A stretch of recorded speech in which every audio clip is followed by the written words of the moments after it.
So maybe the question is better asked. It's not how do I stop the nerves? It's just how do I coexist with them? Yeah, how do I live with them? How do I get them to help me out instead of hindering my performance? Hey everybody, Kieran Harris, Feel Good Golf.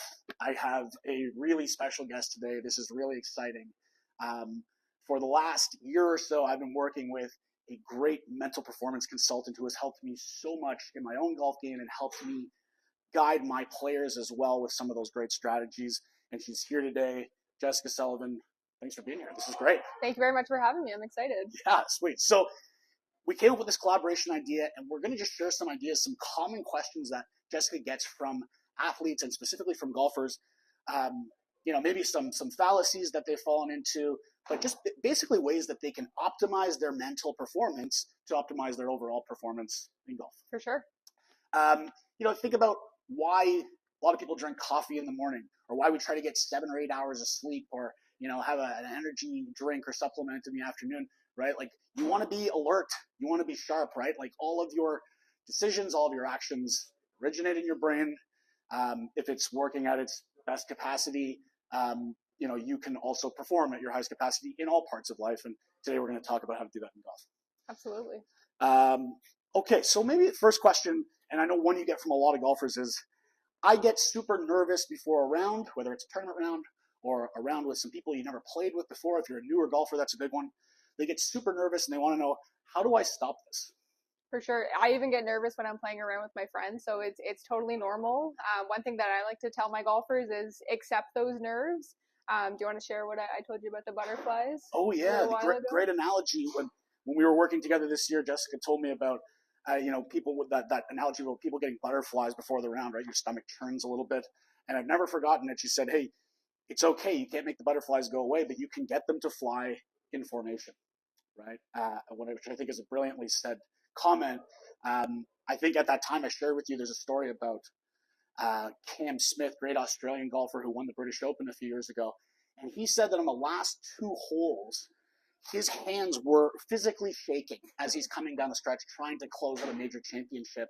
And he won, and he made a critical putt on the 17th hole to get up and down and do it. So, it shows that even with extreme nerves in the highest moments, you can channel it and you can still perform with those nerves. Yeah, for sure. The goal is to never really get rid of the nerves. In a sense, it's more to use those nerves and turn them into something positive. I like to tell a lot of kids that I work with that nerves mean you care about something.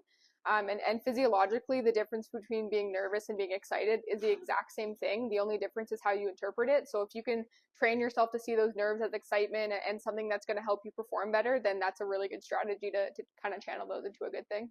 Great. So maybe the question is better asked. It's not how do I stop the nerves? It's just how do I coexist with them? Yeah, how do I live with them? How do I get them to help me out instead of hindering my performance? Yeah. And it kind of automatically stops some worry, right? That it's like, hey, those nerves are always going to be there. I can't do anything about them, but I've actually performed okay with those nerves before, so I can do it again. Some people like when they get nervous. It shows them like, oh, this is meaningful to me. This is going to help me in the end. So yeah, for sure, try to take a positive route to them. They don't have to be the end of the world. There you go. Well said. It's like for anybody who's watched David Letterman before, maybe my viewers are too young for that now. Okay, another question. Really big one that I get from my players, that I experience myself, all golfers. How can I better control my emotions during a game? And maybe I'll even add a quick follow-up to that. Is it okay to get angry sometimes? Absolutely. Again, same thing with the nerves. We don't want to completely just get rid of our emotions. They're a part of us. They're a part of human beings. That's what makes us so interesting, I guess, is a good way to say it. But getting rid of your anger, I'm going to change that to just using your anger, maybe letting it go instead of trying to like forcefully get rid of it or forcefully ignore it. Take a couple steps. Maybe if you're walking on the course, get as angry as you possibly can from one shot to another. In that time, you're as mad as you want at the ball, but as soon as you get to that next shot, let it go. Maybe use a breathing cue, some sort of word or something to kind of get your mind off it. But the point is to get angry, yes, but then learn to accept it and let it go. I know some people even set a timer, so maybe like 15 seconds on their phone, I'm going to get super pissed off, and then I'm going to let it go. So just those little strategies to kind of, okay, I'm feeling angry, I'm going to accept it, and then I'm going to move forward. Yeah, actually the timer one was one that you suggested to me early on. And I remember telling you even after a round or two that I tried it and that it really helped. I sort of gave myself a 30-second timer to express the anger, maybe walking to the next shot. But then I told you after a little while, I said, once I thought about the timer, that almost just distracted me enough from the anger from the past outcome that I was back into a good process and something logical and healthy and not emotional and damaging. Mm-hmm. So you can kind of work a few ways there. Yeah, for sure. Okay, so it's okay to get angry. Absolutely. I'm never going to tell someone to not feel a certain way. It's part of who we are. It's just about not letting it impact you for the rest of the round. So get angry, do whatever you need to do, and then move on. Get angry. You're a human. Get angry. Yeah. So you're allowed to feel it. Just like the nervousness, right? Like you probably can't stop the anger. It's sort of how you allow it to either snowball or how you can put it aside. Right? Exactly. Okay. Really good. And this is kind of a related question to that too, but a lot of players, golfers, tell me that, they can have a decent round, but they tend to have at least one or a couple blow-up holes where things go off the rails. And I wonder from a mental consulting standpoint, is there a way that you can help players start to see the signs of that meltdown coming and maybe head it off or prevent it from creating all that damage? This is a bit of a personal one for me. I know every time I get to the 8th hole, I start thinking like, oh no, this is typically my bad hole. This is when things start to unravel a bit. So I definitely understand and I feel it coming on. So some of the preventative things I just take is just kind of taking a step back, looking at the bigger picture here. It's one hole out of 18. I'm not going to let it impact me for the rest of the round. Yes, I can have a really bad hole. I think what matters is how you come back from it. You can shoot double par on a hole. How you play the next hole, I think, really is what measures your character and who you are as a golfer. Yeah, good answer. I know there's a great analogy that some other coaches use around poker players where they lose a big hand or they have a bad beat and then they go on tilt, right? And it's very similar to what golfers experience when you have a really bad outcome and then now you're kind of pushing all in and trying to recover that loss when really you should be sticking to that same strategy that's guided you so well in the past and not abandoning it for these really rash emotional decisions. Cool. I like the way you said that. I'm going to add a little extra part in there after the nice toss there, but having a plan for every single hole, maybe it's the 8th hole for me. I like to have a plan, right? Okay, how am I going to stay composed? How am I going to reset after maybe a bad shot? So having a plan throughout the whole round really helps. And then you pretty much know when you fall off that plan, right? It's if you're keeping track of it well, you know when you're on or off it. So that's always a good way to kind of keep your head into it and just making sure you're keeping yourself accountable, I think, is a good way to put it. Yeah. And, I think there's a lot of, you can see a lot of relationships in these strategies between talking about the nerves, talking about the anger, right? It comes back to you talk about a plan or a process, right? Going back to something concrete and something that has some objective steps rather than these sort of tumultuous, internal reactions. Sometimes that sounds daunting, but I think once you start doing it, it's amazing how fast those distractions can be positive and can get you back on track. And it's worth that extra 10 minutes before you go for a round to make a plan and that stuff. 10 minutes could be a difference between playing a really good round and playing terribly. That's a good point you bring up. What might be something that you hear from golfers or that you advise golfers when it comes to making a plan before a round? I think one of the big things is knowing yourself. So knowing your strengths and weaknesses. How can I use my strengths in a positive way in this round, but then also knowing your weaknesses, how can I mitigate them? Yeah. So how can I not let them affect me for the rest of the round? What are some tools maybe I can get my friends to do if I'm playing with my friends? Maybe they can help me keep on track. Give me some subtle reminders, that kind of stuff, and just again keeping yourself accountable. I know a lot of people like to write on their scorecards instead of they'll write the score, of course, but I like to write too, did I have fun on this hole? Did I stick to my plan on this hole? Did I use the right clubs? Did I commit to every shot?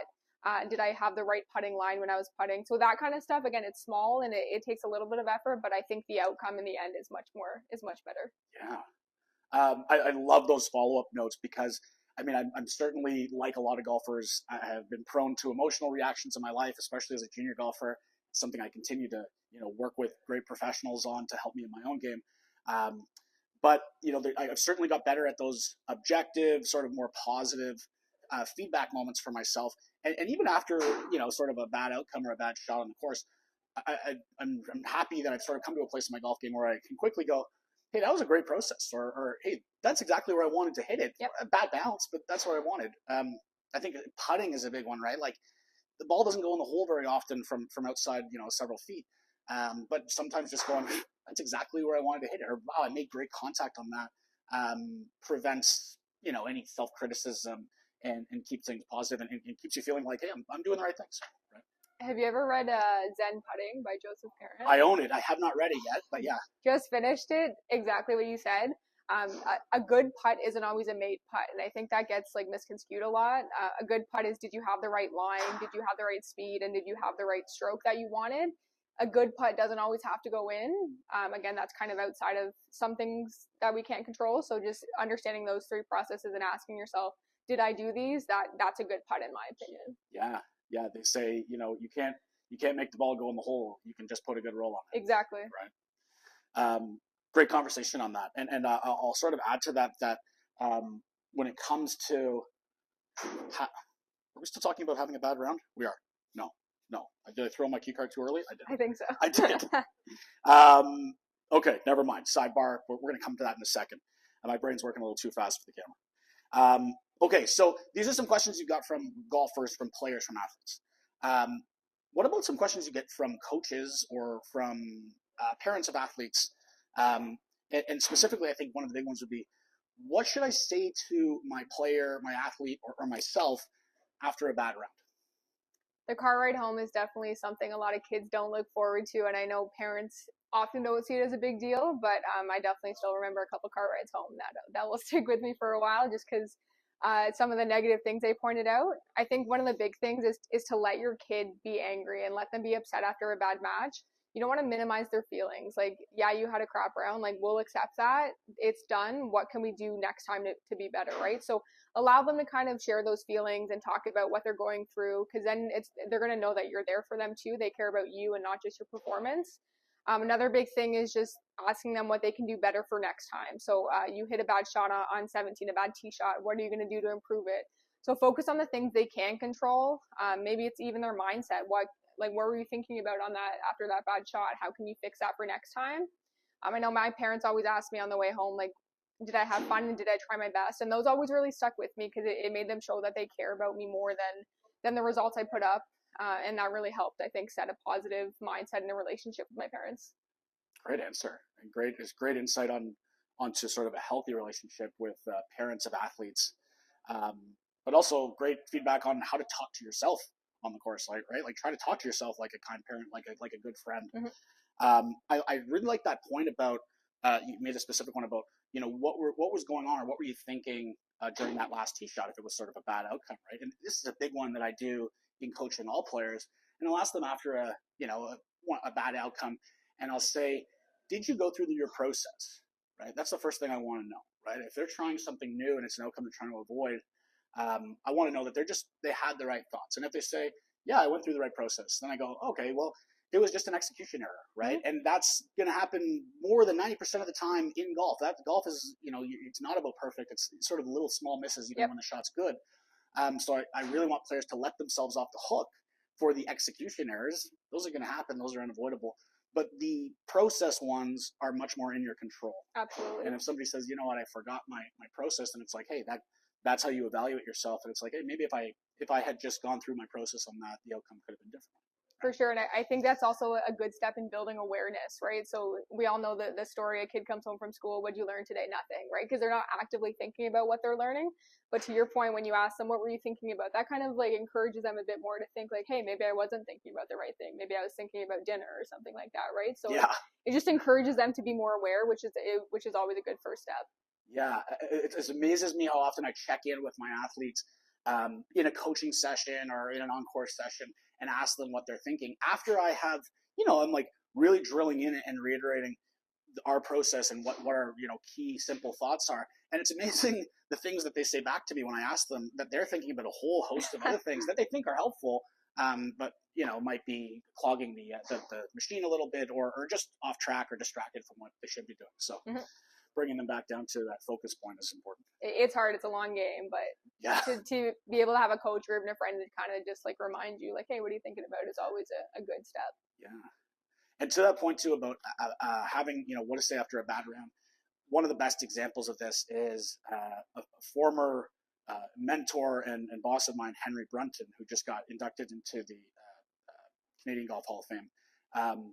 He was the master of silver linings after someone had a bad round, and he could come up to you and put his arm around you and go, after your worst performance, and go, he'd show you on paper and go, do you know that you got up and down 5 out of 10 times today when you missed those greens? Because you know how good that is? That is literally as good as the best PGA Tour players on average during the season.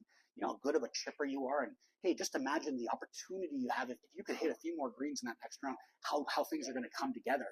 And he always looked at that as, he highlights some of the positive, but always talk about a challenging experience as an opportunity. That it's like, hey, imagine the ability to overcome that and what that could translate to in some future events. So that's one that always sticks with me. So, love that. Yeah. Okay. I'll let you toss one of these cards soon. Please. Okay. This is a big question here. So the golfers watching this, golfers are always trying to improve, right? They're scouring YouTube, they're on Instagram, they're looking for advice, for quick fixes, for secret tips. They're investing in their game. They're buying a new driver because they think that might fix their tee game, solve some of their issues there. They want to get better, but they're often looking for these fast external solutions to very personal problems. And very few of them are going to look inside and get introspective and sort of examine their beliefs and their ideas and their habits to see if maybe they can make some adjustments there to their outlook that can really enhance their performance in some of the ways they're searching for. So to that end, how do we get all these golfers to buy into the very real value of mental performance consulting? Yeah, that's a great question. I know it's still a fairly new field, right? It's still coming up. So a lot of people don't even know where the resources are to kind of talk about this stuff. I always like to ask my clients when they first come in, like, why did you decide to book a session with me? Why are you here? A lot of them, I would say about 90% of them say, it's because I saw a professional do it. I saw them talk about it at the Olympics. So professional athletes, that comes down, right? If you see Tiger Woods doing something, you're probably going to want to do the same thing, even if it gives yourself a chance at getting to that level. And two, I think to your point, a lot of people don't really want to put that effort in, right? It's hard, it's uncomfortable. It's not always going to be like you're not at the range having fun, like hitting balls. Like it's going to come with quite a bit of effort to kind of look inside yourself. But I've only seen positive benefits from it, even in my own golf game and stuff. Just using those mental tips I've kind of learned throughout the stuff has really helped me just look back and say, like, yeah, it's a little bit of effort and stuff, but the payoff is quite significant. Yeah, it is, and you're right. Can be uncomfortable to change your mind. Yeah. Right, on anything in life, to change our opinion, or everything that we see is we see it as fact and reality, and there's obviously a lot of ways to accomplish things. And this is such an unexplored field for so many athletes and golfers. And again, remember the idea of why you're trying to get all that sleep, why you're drinking a coffee in the morning. You need to be sharp here for everything else to function at a top level. And I think we're at a good place sort of in the Western world and at this time in history where there's a lot more education and enlightenment to that. It's like, hey, let's take care of ourselves mentally, our mental health, and make sure that is the starting point for all of our performance. So. Yeah, a big misconception too is, isn't like mental performance consulting only for athletes who are struggling? Absolutely not. Most people I see aren't struggling. They just want to enhance their performance a bit more, right? It's the same thing as like seeing a physio, seeing a chiropractor, nutritionist. It's just to get you that little extra edge. To me, like sports are mostly mental. Some experts say it's about 90% mental. So to not work on that, to me, it's kind of crazy, but hopefully we'll get there in the future. Yeah, I'm so glad I got there and that I met you, and we've had this great relationship. It's been so helpful. In fact, while I still have you here, I think I should share the story with you about the amazing breakthrough that you helped me with this year. Yes. About 10 years ago, I came into a big problem with my short game, putting and short game. It actually got to a point where I remember telling people in my family and my friends that I think I have to quit playing golf. It was so unenjoyable, fearful, fraught with just, all bad feelings. And I worked really hard on it. I've rebuilt it. It's still kind of a process. You can sort of call it some yips and things like that. And all that stuff usually starts, what I tell golfers is it usually starts with bad technique. And then a series of compensations sort of come together like sort of just like little sort of clumps of things that you add on that sort of bog down the machine. And it does end up becoming mental as well, that you've had all this bad performance, so you approach every shot with uncertainty and fear. But anyways, I told this was my specific goal right off the bat when Jessica and I started working together, and I said, listen, anything you can do to help me with this short game. And she said, what is it? I said, I just need to learn how to hit a 10-yard pitch shot, right? I don't need to drive the 300 yards or, do anything special. I need to chip a ball from here to 10 yards across through. And do you remember how you got me through this? Do you remember a bit of how we talked about that? That session sticks in my mind quite clearly, actually, just because I think it was like one of the coolest moments I've had as a consultant. Yeah. The key was building off of his strengths. So he said he was a fairly good putter. I'm like, okay, what's your process for putting? How do you overcome a bad putt and then move on to the next one? So just using his strengths, I think, really kind of opened him up to using those strengths in other areas as well, like the short game. Yeah, like in other words, I remember when she sort of said it, and all of a sudden, I was sort of confused, and then my face turned into a smile, and I was like, almost felt like I got tricked in the most positive way. I was like, I saw what you did there. Yeah. But yeah, and specifically, it was in my putting, which I do consider a real strength, an advantage over most players I play with. I have a very simple process with no practice swing.